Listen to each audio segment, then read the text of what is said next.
Startup India.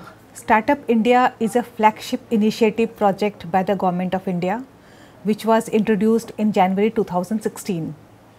Startup India enables a company or an LLP to be registered under the Startup India scheme and avail the benefits given there.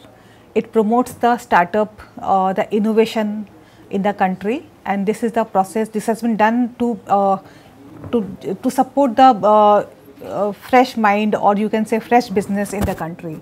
And there should be an innovation or improvement in the technology for as a condition for the for getting the registration under the startup. As the startup, we all know the funds would be shortage, and whatever is there, they have to deal with the business very carefully so that they save more and more fund.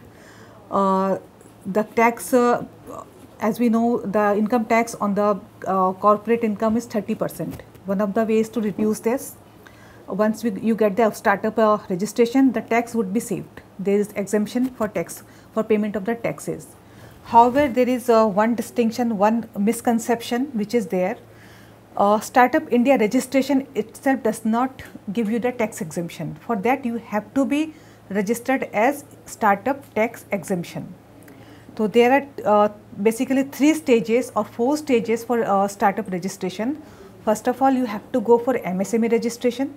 Then you have to register under with the DIPP. You will get the startup certificate.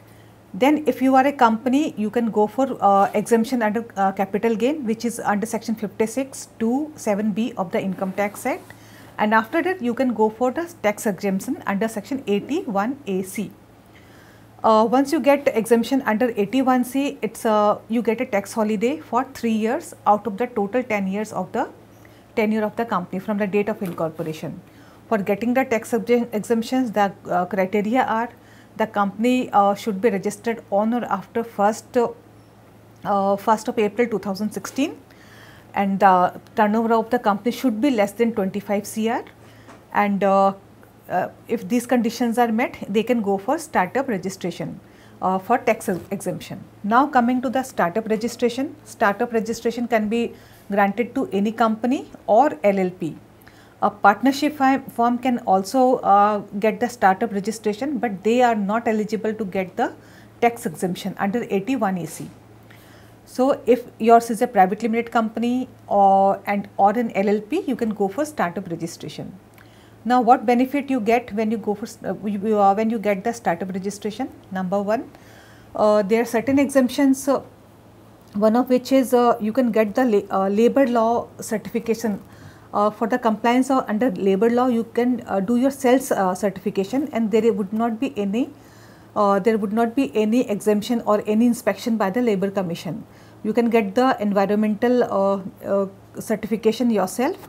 Then you get a patent registration rebate up to 80%. You only have to bear the statutory fee, and you get the app on your mobile where you can go for startup registration, and you upload a document from there only, and it's going to support the initiative, innovation and employment in the country. These are the benefits, and also if you are registered under 81AC, you get the tax exemption for 3 years out of the total 10 years of the life of the company. Now, in case yours is a wholly owned subsidiary company, then they are not eligible to get the startup registration. These are the basic of the startup registration. Now, what is the process? Number one, yours should be first you have to get your entity registered either as a company or as an LLP, and then you go to DIPP website where you get your startup registration, and that's all. You fill a form, you create your ID, user ID, password, and you fill a form, thereby giving certain documents like certificate of incorporation, PAN, a brief detail of the business of the company, what your business, what is the innovation in your business, in your goods or services, and how you are going to create employment, and income tax or any other information which is required is to be filled, and that's it. You get the startup one number you will get, and after 2 or 3 working days you get your certificate. After that, you can go for exemption under capital gain, that is available only for the company, not for the LLPs. Under 56, under that section, the exemption is given in case a listed company makes an investment in the eligible startup, they get the capital gain exemption. The conditions are the listed company should have a minimum net worth of 100 crore, more than 100 crore, and or the turnover should be more than 250 crore.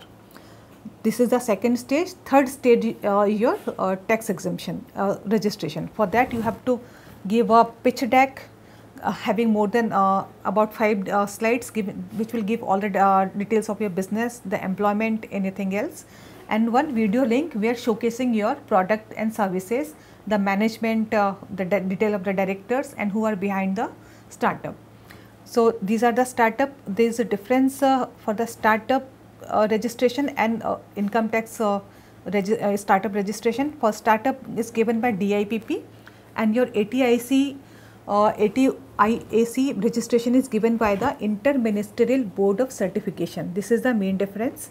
And once you get the startup, you get the benefit, but in case you want to get a tax benefit, you have to do the registration under ATIAC.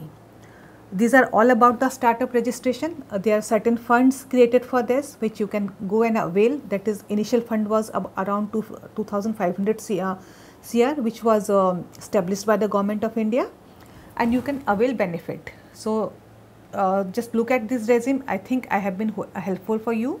Once you go for startup registration, consider all that things and be consider the tax to get the tax exemption also. Thank you very much.